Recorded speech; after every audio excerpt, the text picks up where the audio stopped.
Hi, and welcome to the X22 Report Spotlight. Today we have a returning guest, Bix Weir. Bix is the owner of Road to Ruta. That is roadtoruta.com. You can also find him on his YouTube channel, which is Road to Ruta. And I am very happy to have Bix back on the X22 Report Spotlight. Bix, welcome back to the Spotlight.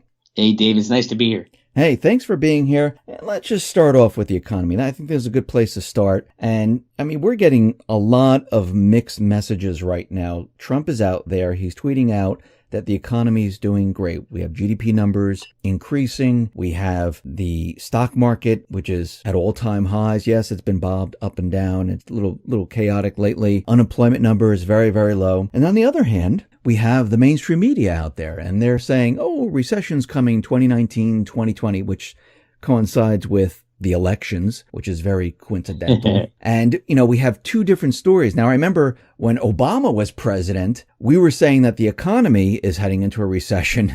It's one gigantic illusion. Now it seems like it flip-flopped, and now the mainstream media is out there saying it's recession. I don't remember the last time the mainstream media ever said, like, oh, a recession's coming, prepare yourself. Have you? No, it was an illusion back then, and it's an illusion now. I mean, the amount of market rigging, the amount of phoning up inflation numbers, GDP numbers.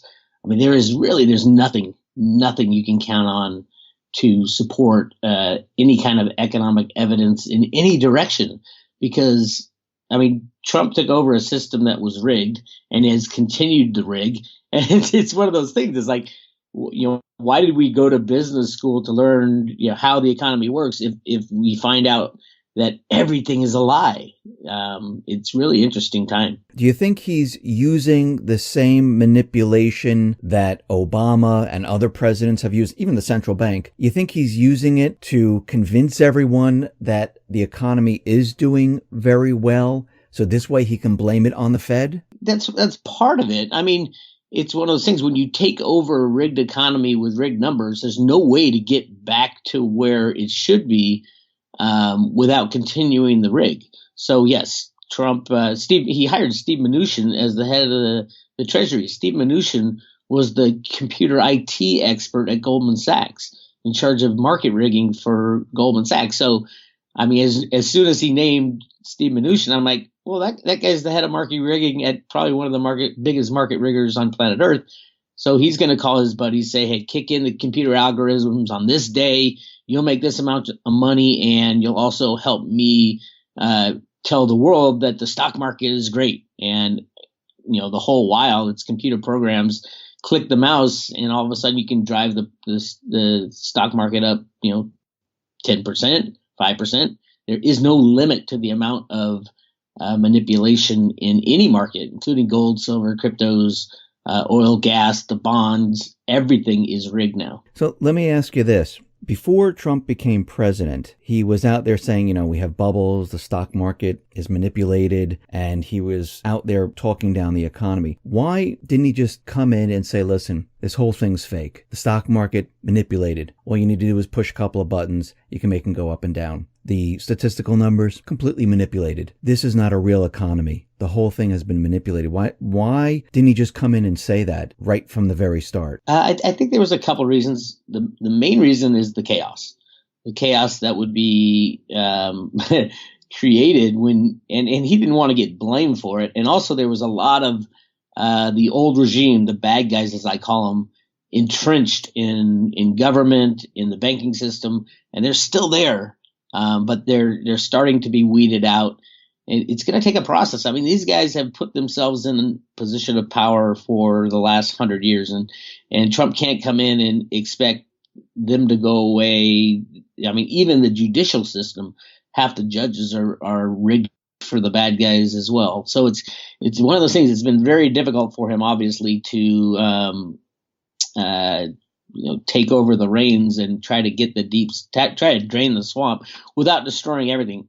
Although I believe ultimately at the end they're going to have to destroy the monetary system completely, because there's no way to rejigger the system when the bad guys own 99% of the wealth, and they've hidden it away in fake accounts and real accounts tax dodges in Antigua and in British Virgin Islands and all around the world. So he's had a Herculean task of getting rid of these people so that we can hopefully one day close up the Fed and move forward with sound money, which would be great for humanity, but it's such a change that you can't do it overnight. So you mentioned destroying the economy that we're in today. Actually, it's the central bank economy. And on the Chan boards, there was a question and answer time with Q. And one of the Annons asked a question, will gold bring down, will the Fed be destroyed? And Q answered,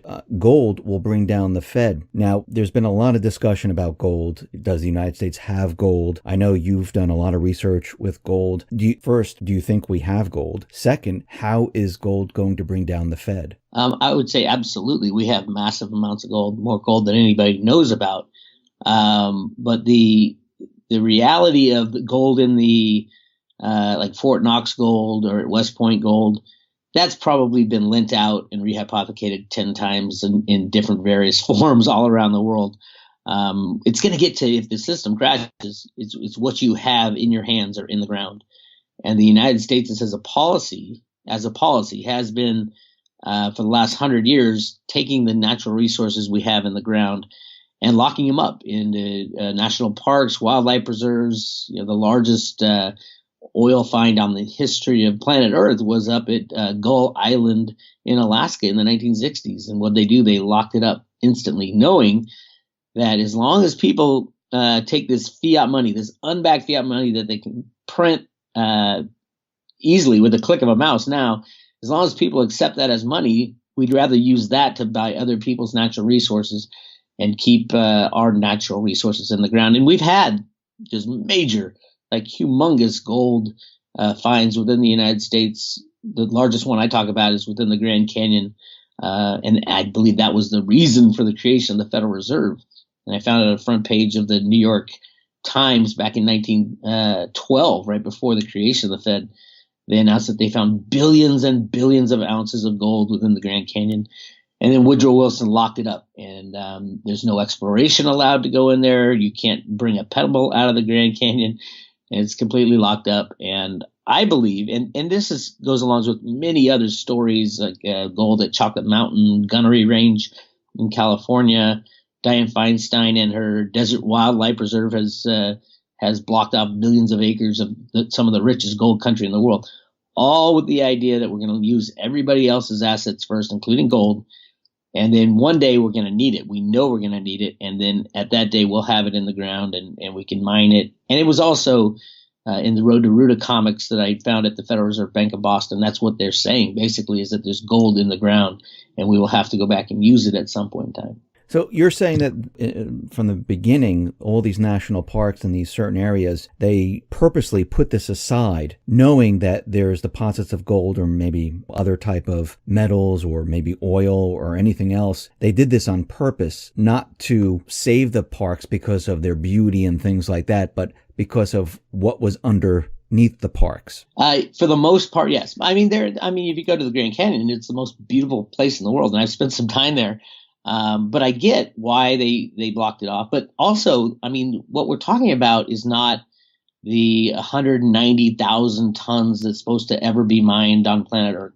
That's a lie created by Harry Oppenheimer at Goldfield Mineral Services back in the 60s. The truth of the matter is that there are millions of tons of gold that are available in the ground and above ground. And all you got to do is look at the research of Sterling and Peggy Seagrave, Yamashita's gold. And they did extensive, lifetimes worth of work and all the documentation showing that there's at least 300,000 tons that is involved with that situation. But even though they've proven it time and time again, nobody, the mainstream, the Jeffrey Christians of the world will tell you, nope, 190,000 tons, that's it. So I think the gold people will be shocked to find out that there's millions of tons of gold. But on the same front, they've been rigging the gold price. The gold price should be way higher in relation to fiat money. And that's the other thing they lie about, is the amount of fiat money they've created. When you're in charge of the statistics on creating fiat money, you can print more than $21 trillion in debt and not tell anybody. And Catherine Austin Fitts has done some great work in exposing that. And she says, well, it's more like 21 trillion plus another 30 trillion plus what? There is no limitation on what the government can do on that front, and they don't have to tell anybody. And that's the key to fiat money is it's a fake system. So use it to your best ability. And then when it's all done, when the benefits have pretty much gone away and all of a sudden you're losing your economic freedom, then destroy the system and start fresh. So that's kind of where we are now. The second part to this is, how will gold bring down the Fed? What makes gold the power to bring down the Fed? Well, I think that more has to do with some of the shenanigans that the Fed has done. Although there's a lot of gold out there, it's not necessarily in the hands of the Fed. And the Fed has given all this gold to hold in safekeeping for other central banks around the world. And I don't think, truthfully, the Fed has any idea just how much trouble they're in as far as the gold situation. Because you can't make gold out of thin air. Yes, there's millions of tons of gold, but it's not necessarily in control of the Federal Reserve System. It might be under the control of the U.S. government, but as we know, the Fed is not a part of the U.S. government. So do you think Powell, since Trump is out there continually contradicting the Fed, do you think Powell is working with Trump, or do you think the Fed is trying to bring down the entire economy to go along with the deep state agenda? No, I think the Fed is working with the Treasury and working with what I call the good guys ultimately. But there's bad guys in there too. It's one of these things. If you read the Fed Road to Ruta documents, it is clear that there's a power above the Fed that is controlling things. And that is what Trump is fighting. There are people within the Fed fighting it, the people within the U.S. Treasury fighting it. Steve Mnuchin, I would say, is working closer with the bad guys to keep the system up and going. Although ultimately, at the end of the day, both sides want to crash the system. The bad guys want to crash the system to get rid of all their dirty deeds, and the good guys want to crash the system to get rid of the bad guys. So the crash is coming. We just don't know what day and how destructive it would be, because, for example, Deutsche Bank with $55 trillion in derivatives, you can't bail your way out of that. And I think that was set up by Greenspan in the late 90s when the Bankers Trust merger with Deutsche Bank happened. There was a lot of bad deeds in that Bankers Trust merger, and it just got worse at Deutsche Bank, and that's how they covered up with derivatives. And as we've seen, their stock prices drop like 51% this year, and it will go to zero, and that will literally throw a monkey wrench into the derivative market. Now, when you say there's a power above the people in the central bank, what do you mean by there's a power above them? Well, remember, the central bank, you got your board of governors, and then you got a few thousand people that work for the Central Bank of the United States. Well, there's central banks all over the world. And who puts the people in place? Is it the bankers or is it the president? I would say it is the president listens to his advisors. The presidents are not real keen on understanding how central banking work, especially from the dark side of central banking, the secret money printing that they don't tell anybody about and all that. So if you're looking at who were those people, it would be the Rothschilds and the Rockefellers and the Warburgs. And, if you go down the history of the Fed, G. Edward Griffith's book, Creature from Jekyll Island, is a great history. The only thing that he missed in that book was the reason that Woodrow Wilson approved the Fed. It wasn't because he wanted to give the bankers or he was conned by the bankers. He was very much anti-banker. The reason he did it was they found all this gold in the Grand Canyon. It would have destroyed the monetary system, and social chaos would have hit back in 1913. And we've been delaying it ever since. So there are people behind the scenes, and that's part of the problem now. They own a lot of the gold too. So will we go to a gold standard if the old system crashes? I don't know. If the majority of gold is owned by the Rothschilds and the Rockefellers, that might not be what we want to do. And there wasn't an alternative until cryptocurrencies came around. And if that right now the battle in the cryptocurrencies is the bad guys who control our system now are trying to get their hooks into the cryptocurrencies by introducing a huge derivative complex into it. And not sure if it's going to work, but they're doing a great job at rigging the markets in cryptos.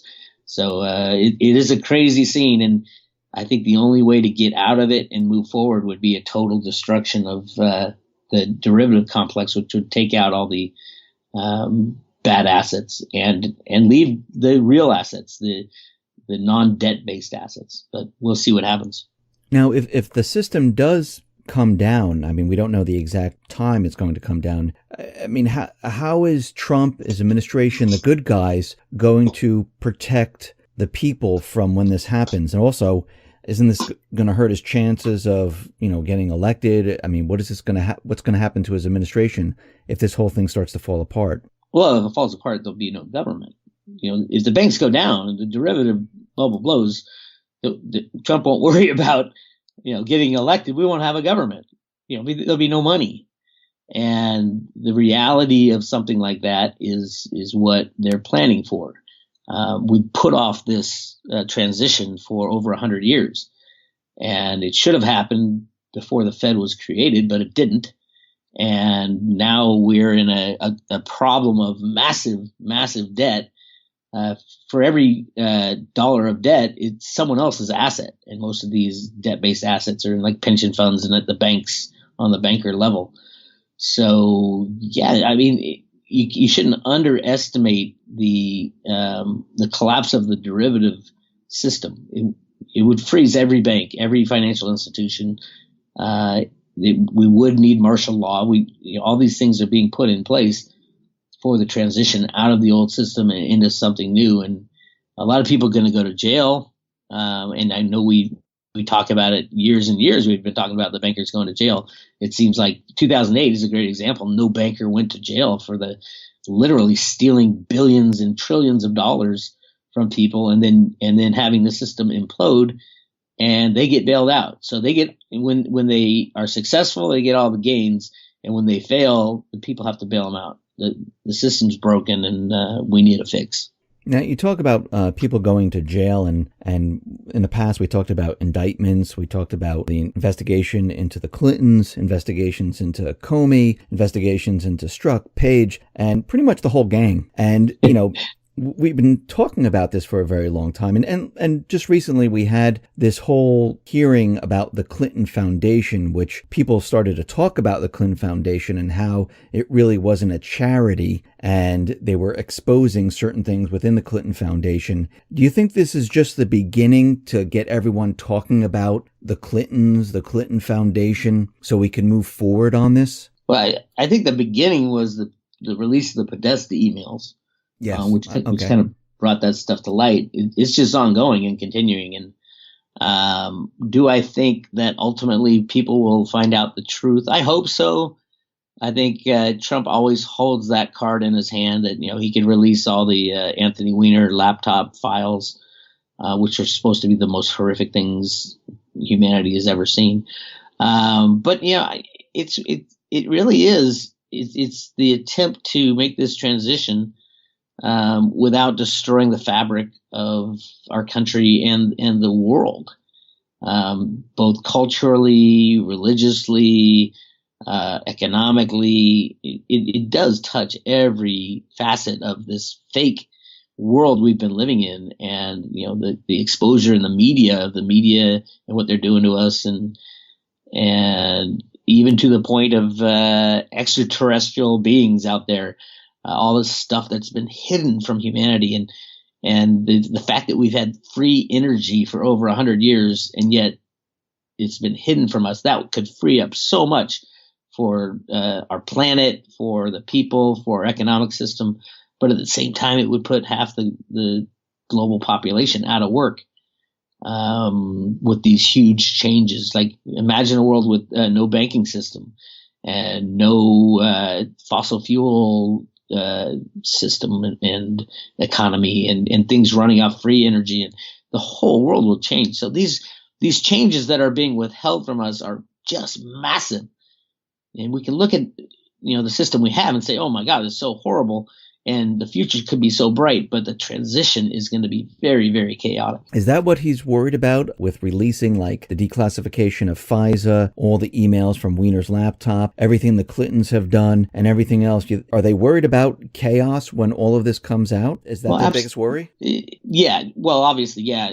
I mean, that's always been the biggest worry since the creation of the Fed is the social implications of what society would do if they knew the truth. And, the FISA thing is tiny and all that stuff is tiny. To your average Joe, to them, it's the biggest thing in the world. Oh my God. But in the bigger scope of thing, it's all trying to manage a smooth transition, and it will come out, the FISA stuff, and there will be people sentenced to death for treason, I believe. And it will shake up our system. But we need a shakeup. We can't be afraid of this transition, or it's going to go on for another 100 years and things will get worse and worse and worse. So I think a lot of truth and reconciliation has to happen over the next few years. And the good guys, as I call them, are trying to slowly ease us out of the old system and into a new system. Bravo. If they can do it, that'd be amazing. But I don't think it can be done. I think at some point you just got to pull the plug, pull the Band-Aid and say, all right, here's the truth. And you're going to have to be grown up enough to handle the truth. And then, because that's the only way we can move forward. But if they do that, a lot of people would lose, what they have in the bank, their investments, because if we just go ahead and say, okay, let's get rid of this system and everyone has to basically handle the truth, we're getting rid of the central bank system because we've been in this central bank system. It's a fake system. They control it. They control everything. And if we just scrap it, everything that we have, everything that we own, all our investments are tied into the central bank system. So everyone would have to start from zero. Right? Well, that's the thing. It's an illusion of wealth and assets that the vast majority of people have. Stocks, bonds, CDs, checking, savings. It's all an illusion of wealth. And behind the scenes, they're rehypothecating every single asset. You look at the DTCC, who's supposed to keep track of all the trades of stocks, and they even admit 300 million shares are not settled every single day. So there's, for every Apple stock owned out there, 5 people own the exact same share. So it's just an illusion of wealth that they have. If you have a real tangible non-debt based asset in your possession, like gold, like silver, I would say coins, because Federal Reserve notes are based on the Federal Reserve. But coins of change should do a lot better than a lot of these assets that you think, oh, I have $1 million in my Fidelity account. You don't have it. It's an illusion of wealth. And the minute that the derivative bubble goes off, that illusion goes away. And that's the key. And like I said, everything is going to change when the truth is told. If the truth is told, all the assets that are being rehypothecated in the exchanges, the crypto community just went through something called proof of keys, where everybody's taking their cryptocurrencies out of the exchanges and the online wallets and bringing it into their own possession, because they wanted to prove that they control their own destiny. And you're not contingent upon Coinbase staying in business or JP Morgan staying in business. And I think France is doing that on Friday. They're pulling their money out of the bank, say, we don't believe in these bankers. We don't think they have the assets that they tell us. We don't believe in the illusion of wealth. I think that'll be a huge thing moving forward, the illusion of wealth versus the actual possession of wealth. Wait, you said something about France. Is this the Yellow Vests protests? Yep. They're going to be pulling their money out of the banking system? The head of the Yellow Vest movement just got arrested for doing this, but they are planning to pull their money out of the banks. Now, I don't think the French are very conservative. They're going to leave, the vast majority are going to leave their money in. But you're going to see ATMs shut down and things like that, which makes people start thinking, okay, does a bank have the money? No, we all know the banks don't have the money. Just watch It's a Wonderful Life, and you'll get the concept of they lend the money out but they don't lend the money out anymore. They use it to gamble. And you're having huge banking problems all over the world right now, and secret bailouts going on. So it's happening. You just got to get your assets in your own possession. And if you own gold and silver, if you're not the one who holds it, and you're not the only one who holds it, then you are going to lose it, because nobody, no institution, no vault, nobody can survive the collapse of the derivative bubble. Since Q is telling us that gold is going to bring down the Fed, you're telling us there's gold out there. Q is also telling us that there's going to be a structure change of the Federal Reserve. And it looks like we're moving towards a complete destruction of the central bank system. I mean, we know China, Russia, and many other countries, they're accumulating or repatriating their gold. What is gold's real value then? Well, that gets back to the original Road to Ruta documents where, like this is one of the documents from the Road to Ruta. This Road to Ruta comes from the Federal Reserve Bank of Boston. One of the documents is called Banking Basics. And in that, it's a pamphlet. In the pamphlet, it shows this little girl walking up to a bank with gold coins and exchanging them for dollars. It also has the GATA painting in there that, with sunlight, the Gold Antitrust Action Committee has this portrait of kind of the GATA people charging the Federal Reserve with a flag. It's all cloaked in darkness. In the Fed comic, it has the same thing, except the Fed is in light and the doors cracked open, meaning the Fed is ready to change over, get rid of the old system, get rid of the bad guys, and probably be incorporated within the U.S. Treasury and do what is right, which is create a version of sound money. But the first thing you need to do is get rid of all the old stuff. And that's why Alan Greenspan allowed the derivative bubble to get so big. Alan Greenspan, Robert Rubin, and Larry Summers back in the 90s fought tooth and nail to have the derivative market unregulated, to give the banks enough rope to hang themselves. And just look at what they did with the derivative market. Hundreds of quadrillions of dollars of derivatives have been written, knowing all well the whole time they knew that if there was a third party disaster like Deutsche Bank goes down, it wipes out everything. All those phony assets, all the illusions of wealth will be gone, and you're basically left with what is real: gold, cryptocurrencies, silver, and whatever the United States decides to use as money going forward. I would guess that the U.S. will use some kind of physical gold exchange dollar, where you, as a bank depositor, can go into a bank and say, okay, I don't trust you. I have $20. I want $20 worth of gold back. And you'll get that. So it's a redeemable standard, because people are not going to trust derivatives after this thing goes down again. Do you think the Federal Reserve will exist when this happens? I mean, as part of the Treasury, yeah. They'll get absorbed into the Treasury. A lot of people have been talking about that for years. Why? We all know the Fed is political. The whole concept of the Fed being separate from the government was that it wouldn't be political, and everybody knows it's political. And if you control the money supply, if you control the money, you control politics, you control everything. So I think it will be absorbed into the U.S. Treasury. Will this be a Rothschild controlled? No. Okay, so they're out of the. What about the rest of the world then? What happens to the Rothschild banks? I mean, these banks are in like every single country. I mean, it's the ECB, it's the IMF, well, remember, it's the BIS. There'll be no ECB, there'll be no banks, there'll be nothing after the derivative bubble goes. This was all part of the way they designed to destroy the Rothschild banking industry. Fiat money, you can't have the United States implode and everybody go on their merry way. The United States is the last world's reserve currency, fiat world reserve currency. China's not going to take. China wouldn't even want to. There's huge responsibilities for having a world reserve currency. So the concept that the Rothschilds will have what they have physically. They'll have the gold that they have in their estates, although they'll probably be exposed, and probably a lot of countries will nationalize whatever their assets are, because there'll be a lot of blame going around. Who did this? How did we get in this position? Who did what that was illegal? And then because remember, the NSA has all communications from everybody.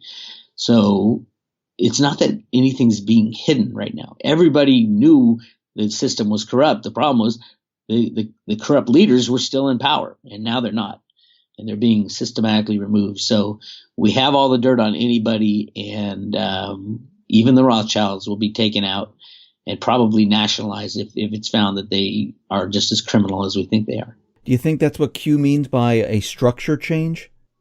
Yeah, well, a structure change for the U.S. would be the crash in the banking system, and then a reboot, a reallocation of money within the United States, which Congress has the power to do. I do think it will be some kind of a gold-backed system or a crypto-backed system, although nations need more flexibility than the real crypto blockchain type of thing with limited amount of coins. So it will probably be some kind of gold-backed U.S. dollar. Trade will stop around the world, obviously, with the crash of the banking system, and then every country will have to fend for themselves, and that's kind of what was said in the Road to Ruta documents from the Fed, because they talked a lot about, when will this country start trading again with this country, and will the national government take over the mining of these scarce assets, and it's really interesting, the document, especially the teacher's guide to the Road to Ruta from the Fed. It really talks about some of the, how do they reallocate assets to the population. Alan Greenspan's plan was to do it by Social Security balances, which you don't think are a lot today because there's just so much money out there. But if the banks crash, there's not any money out there. And then Social Security balances would be probably the fairest way to reallocate, at least start the reallocation process of money within the United States, because it pays people who have bought into the system for the longest and worked the hardest would get the most, and then it would trickle down.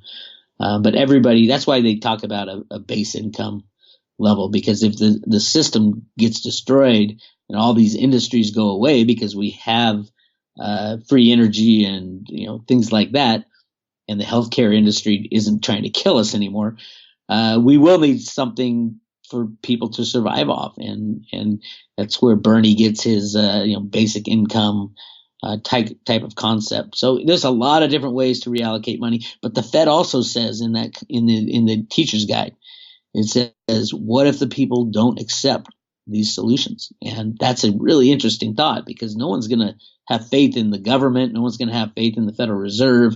Who are the people who are going to make these decisions? These are the type of things that when you think about all of it, you really think, oh my God, we got to kick the can down the road. And that's what we've been doing for 120 years, and that's got to stop. You said something very interesting, that the people will not accept, because for the longest time, we've been taught that, debt is good. The more debt you have, putting, your purchases on the credit cards and things like that, that's good. The debt of the countries, that's fantastic. And we're all going to have to be taught something completely different than what we know today. Because think about it, we have the Forex, we have the derivatives, we have the stock market, we have the bond market. I mean, all these things were created by the central bank system. This is all part of their system. So everything is going to change. Yeah, but we won't need to be taught it. We're going to experience the problem with it. It's not something that, we got to be taught to do this. We're going to experience the destruction of it all. We're going to experience how painful it is to work your whole life and lose everything because you had your assets held with a third party. That's a life experience that they've been putting off for a long, long time. And it is the reason that we are in this mess, is that we keep putting it off. But in retrospect, it's going to be obvious. It's one of those things like when companies fail, you can always look back and say, "Oh yeah, I knew I shouldn't have put my money in Bernie Madoff because they're promising 7-8% return where everybody else was getting 3 or 4% return." Things like that. In retrospect, it looked obvious, but it isn't until you experience that you learn a lesson. And that's why countries like Argentina and Zimbabwe have learned their lessons the hard way, and we're going to have to learn our lesson the hard way. But it's such a fast teaching lesson. You can learn it right away. When your banks collapse and you lose everything, you have learned your lesson, and it will never leave you for generations. once this happens and people start to realize that this whole system crashed, I mean, this is what I'm thinking. Trump has been contradicting the Fed. Won't the world look at the central bank and say, never again? We can't be in this system ever again because look what happened to it? Well, absolutely. And it's not necessarily the central bank. It's fiat money. Central banks are part of it, but Right. Central banks don't create all the money. The vast majority of unbacked fiat money is created at the banking level. They lend money into existence. And then they were given the free rein to create derivatives, which are a form of money. And that's what they use to rig the markets, make, hyper returns on massive leverage. These are lessons that, once they are learned the hard way, we won't repeat them for generations. So when this old system falls, it's so massively corrupt and rehypothecated and leveraged to the hilt. We are now, today, I was reading an article, we have never in the history of mankind seen more debt that has been created every single day, and every single day it grows. So we are going to learn a lesson that will be very valuable and will be passed on for literally probably centuries about what is real, what is illusionary wealth, and how corruption has taken over our system. And that's why we're not going to trust the banks. We're not going to trust the government. We're not going to trust anybody, really. That's why cryptocurrencies are so great, is all you have to do is trust in math. And if you trust in math, you don't have to trust people. It's decentralized, and that's the beauty of that invention. And I love it. I do think gold will be part of our monetary system as well, but not as big a part as the cryptocurrencies. And I don't think silver will be part of our monetary system because I think it'll be too valuable in industrial uses in a high-tech world. And there's just not enough silver out there. I mean, there's maybe 6 billion ounces of silver on planet Earth, and there's 6 billion ounces of gold, and yet the gold to silver ratio is 82, 83 to 1. I mean, when you think about it, what's going to happen when the rigging complex of the COMEX and the LBMA goes away, and silver and gold are able to be traded freely, one for one? You have to have the gold to make a trade, and you have to have the silver. I think silver to gold ratio will probably change to at least 4 to 1, probably 1 to 1. 1 ounce of silver will be worth the same as 1 ounce of gold in a freely traded true market where there are no derivatives. Bix, thank you very much for being on the X22 Report Spotlight. Once again, how can people see your work? I do a lot on YouTube these days. Go to Road to Ruta YouTube channel, or go to roadtoruta.com, and there's a free email service on the top left that I send out emails almost daily. Fantastic. Thank you very much for being on the Spotlight. I really appreciate it. Thank you, Dave.